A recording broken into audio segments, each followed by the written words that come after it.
olórí oko orílẹ̀-èdè Ghana ìyún ààrẹ orílẹ̀-èdè Ghana ààrẹ John Mahama ó mà ti tú àṣírí ńlá nípa Ọọ̀ni Ilé-Ifẹ̀ kábíyèsí àrólé Oòduà ọba Babátúndé Ẹniìtàn Adéyẹyè Ògúnwùsì Ọ̀jájá kejì Ọ̀jájá the second tó sì jẹ́ pé ààrẹ John Mahama ti jẹ́ kó di mọ̀ pé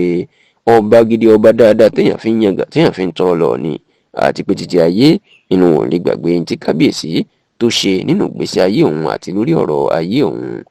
Ǹjẹ́ níbo ni ààrẹ John Mahama àti orílẹ̀-èdè Ghana níbo ló ti sọ̀rọ̀ yìí? Kí ló sì ṣẹlẹ̀ láàrin òun àti Ọọ̀ni? Ọjọ́ Ajé tí í ṣe ọjọ́ Monday ọ̀sẹ̀ tí a wà nínú ẹ̀ yìí, èyí tí í ṣe ọjọ́ kẹẹ̀ẹ́dógún nínú oṣù kejìlá ọdún tá a wà yìí, the 15th of December 2025, ní ààrẹ John Mahama àti orílẹ̀-èdè Ghana ló máa sọ̀rọ̀ yìí lásìkò tí Ọọ̀ni Ilé-Ifẹ̀ tí kábíyèsí fi jẹ oyè ààrẹ atáyétò ti ilẹ̀ Oòduà, níbi tí wọ́n ti fi ààrẹ John Mahama joyè ààrẹ atáyétò ilẹ̀ Oòduà nínú gbọ̀ngàn àtẹ̀wọ̀nrọ̀ tó wà nínú ààfin kábíyèsí ní Ilé-Ifẹ̀ ní ìpínlẹ̀ Ọ̀ṣun. ìní John Mahama ló mà ti tú àṣírí pé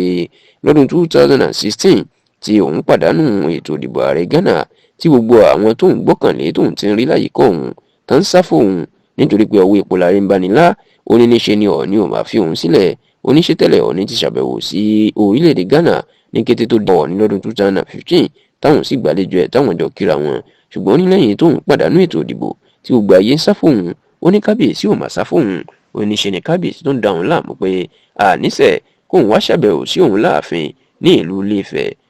John Mahama ìyún ààrẹ orílẹ̀-èdè Ghana ó ló jẹ́ kàyéfì fóun pé pẹ̀lú bí Ọọ̀ni ṣe ní ipò tó kò sá fóun, kò wò pé ipò ti bọ́ lọ́wọ́ òun, agbára ti bọ́ lọ́wọ́ òun, lè má lówó lọ́wọ́ mọ́. Ó ní ṣe ni ló sì ń pe òun tó sì ń sọ fún ẹ̀gbọ́n òun obìnrin kan pé kóun ṣàwá kí òun ní Ilé-Ifẹ̀. Ààrẹ John Mahama nígbà tóun wá sí Ilé-Ifẹ̀ níṣe ni kábíyèsí mú òun wọ gbogbo àwọn ibi agbára àti ibi ìkọ̀kọ̀ tí ó jẹ́ bí àṣẹ àti agbára ilẹ̀ Yorùbá nínú ààfin Ilé-Ifẹ̀, tó sì níṣe ni kábíyèsí ni ló fi agbára àwọn ìṣẹ̀ǹbáyé àti àwọn onímọ̀ ẹ̀ ló máa fi gbàdúrà fóun, ó sì padà di ààrẹ orílẹ̀-èdè Ghana. Ààrẹ John Mahama ní agbára àdúrà àti iṣẹ́ tí Ọọ̀ni ṣe fóun láàfin nínú ibi agbára ilẹ̀ Yorùbá ó ló máa padà ṣe òun di ààrẹ orílẹ̀-èdè Ghana lọ́dún 2024, tó sì jẹ́ kó di mọ̀ pé òun ò lè gbàgbé Ọọ̀ni láíláí àti pé bí ọmọ ìyá àti ìbejì lórílẹ̀-èdè Ghana àti Nàìjíríà jẹ́ tí ààrẹ Bọ́lá Ahmed Tinubu tó sì tó dàbí àwòkọ́ṣe àti aṣíwájú rere fún òun. Kódà ààrẹ John Mahama tó jẹ́ kó di mọ̀ pé àwọn kan wà ní ìlú Ilé-Ifẹ̀ tó jẹ́ pé orísun wọn Ilé-Ifẹ̀ ni wọ́n pè, èyí tó ní ó jẹ́ kí orílẹ̀-èdè méjèèjì kan dàbí ọmọ ìyá, tó sì lóun ò ní jẹ́ kí àjọṣepọ̀ orílẹ̀-èdè Nàìjíríà àti Ghana kó bàjẹ́ láíláí. Ọ̀pọ̀ àwọn èèyàn ńláńlá ni wọ́n yẹ ààrẹ John Mahama sí níbi tó